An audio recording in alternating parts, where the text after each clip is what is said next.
Hello po, Tita Darlene. Hello po, Tita Darlene. Thank you so much po. Hello, it's me, Darlene Vlog.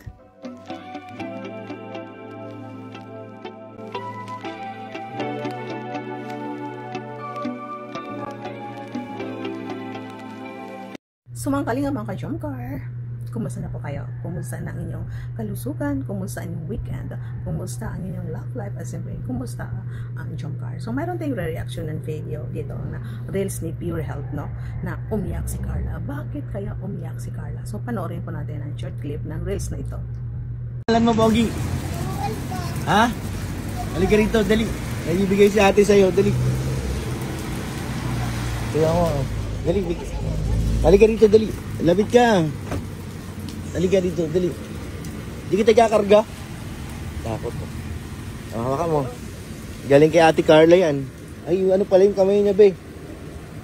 Kaya mga hawakan? Thank you po. Tago mo.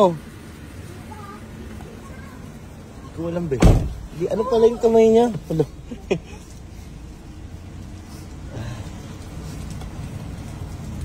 Ano pala yung kamay niya? Anong tawag dito? Kapatid niyo po yan.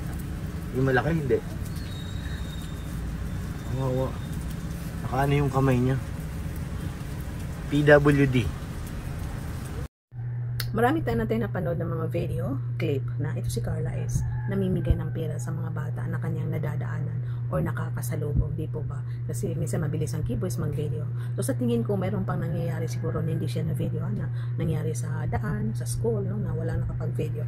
Pero dito nga pa, no, nakita natin kung gaano ka-genuine si Carla na tinawagan siya ni Pure Health yung bata na halika may bibigay si ate. At nung iabot ni Carla ang 100 pesos, halos hindi may angat-angat ng bata ang kanyang kamay dahil sa isang PWD. Parang yung kamay niya ata is na curve, so hindi niya maiangat ng ganun.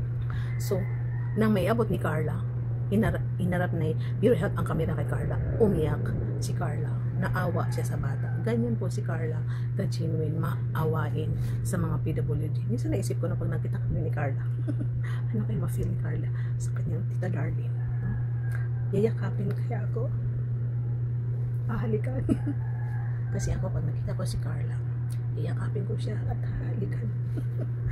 Ay, nagsipilitan naman tayo. Ito si Carla, napagdaanan niya yung hirap sa buhay. Diba po? Yung kwentungan niya na alas 3 ng umaga gumigising para magluto ng puto, maglako sa kapitbahay dahil ang binta ng kanyang puto, baon niya at ang kanyang mga kapatid. Ganun po sacrifice si Carla, kabait, no? So hindi nawala sa puso ni Carla yung matulungin dahil napagdaanan na niya kung gaano kahirap ang buhay. So ito siguro si Carla nung hindi pa siya na-vlog, marami siya siguro nakikita mga PWD, baka binibigyan niya ng kunti lang kasi siyempre, no, pinapagkasya niya. Siguro nasa puso ni Carla, pag ako nakatapos ng pag-aral, nagkaroon, tutulong din ako sa kapwa ko na kagaya nito. Kaya nakita natin ngayon na si Carla is sinimulan na niyang tumulong kahit hindi nakikita, kahit hindi siya nagcha-charity, hindi na vlog na dinadaanan niya sa pag-abot-abot is tulong ngayon. Ito yung may bagong vlog si Kalinga Prab na parang si Carla nag-scout. No, hindi ko pa po napanood pero sa tingin ko parang si Carla nag-scout binigay kay Jomar. So nakita natin ang matulungin ng puso ni Carla. Grabe si Carla. Nung napaiyak siya, sino ba hindi mapapaiyak sa ganun? No, na siyempre bata pa. So maisip ni Carla ang kanyang mga kapatid. No?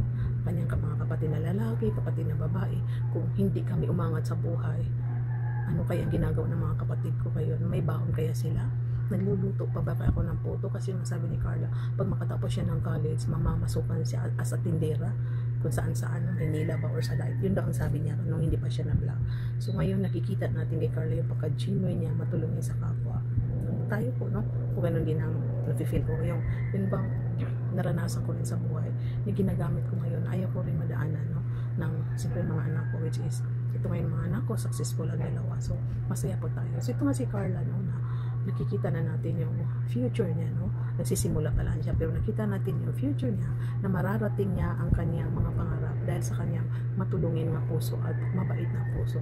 Kung sino man nagsasabi dyan, hindi siya mabait, bahala na po kayo. Kung yun ang opinion nyo, hindi namin kayo mapipilit na pilitin kayo na para maniwala na si Carla is mabait. Bahala na po kayo, no? Walang sapilitan. Basta kami, naniniwala kami ka Carla is a good girl. Mahal namin si Carla.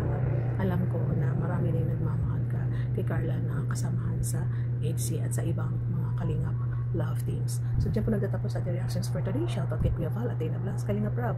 Kasama natin dito sa Karipa, Kalingap Karipa, mga Kalingap reactors, mga charity vloggers, mga ambassador TPT, siyempre mga sponsors, supporters. Bye! I love you. Enjoy your next reaction video. Don't skip ads. Thank you for watching and bye-bye. God bless. Mwah! Thank you for watching.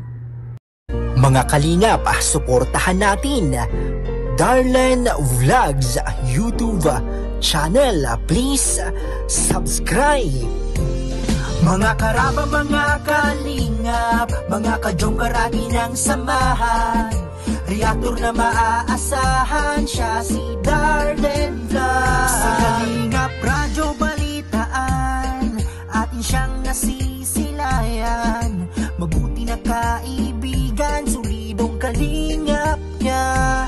Siya ay matulungin sa kapwa, mga reaksyon niya'y kahanga-hanga. Siya si Darlen lang, samahan natin. Mga kalingap, halikan at samahan natin siya. Darlen Vlog sa kanyang channel, samahan natin siya. Mahusay na reactor kasama sa balitaan, lalong-lalo na sa Joker kanyang sinuportahan. Mga kalingap, suportahan natin Darlen Vlogs, Karaba, Kalingap Reactors, Kalingap Radyo Balitaan. Please subscribe Darlen Vlogs. Mga karaba, mga kalingap,